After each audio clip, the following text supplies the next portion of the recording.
लेकिन बात यह है कि बंदे का ईमान इतना मजबूत हो कि वो शैतान के बहके में ना आए, बहके में ना आए। नमाज तो किसी को माफ़ नहीं। हज़रत शेख अब्दुल कादिर जिलानी, जिनको हम 11वीं वाले पीर कहते हैं, आप एक मर्तबा एक बाग में सैर कर रहे थे।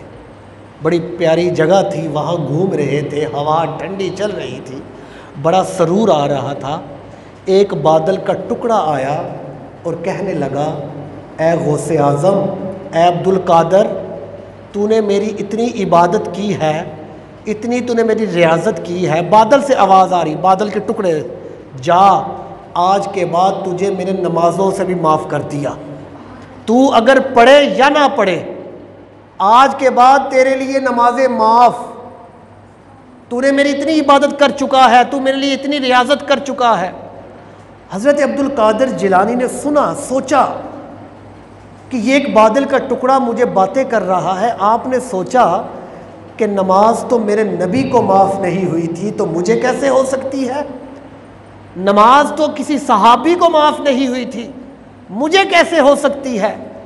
नमाज तो किसी ताबी को माफ़ नहीं हुई, किसी नबी को माफ़ नहीं हुई, हुजूर अल्लाह के महबूब को नमाज माफ़ नहीं, तो मुझे कैसे हो गई? तो हज़रत शेख अब्दुल कादिर जिलानी, आपने पढ़ा वला हौला वला कुव्वता, वो जो बादल था वो शैतान बनकर आगे आ गया। बादल का टुकड़ा शैतान बनकर आगे आ गया।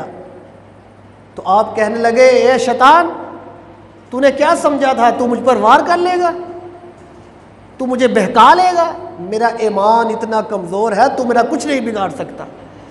अब शैतान क्या कहता है, ए अब्दुल कादर, तुझे तेरे इल्म ने बचा लिया है। क्या कहता? ए अब्दुल कादर, तुझे तेरे इल्म ने बचा लिया है।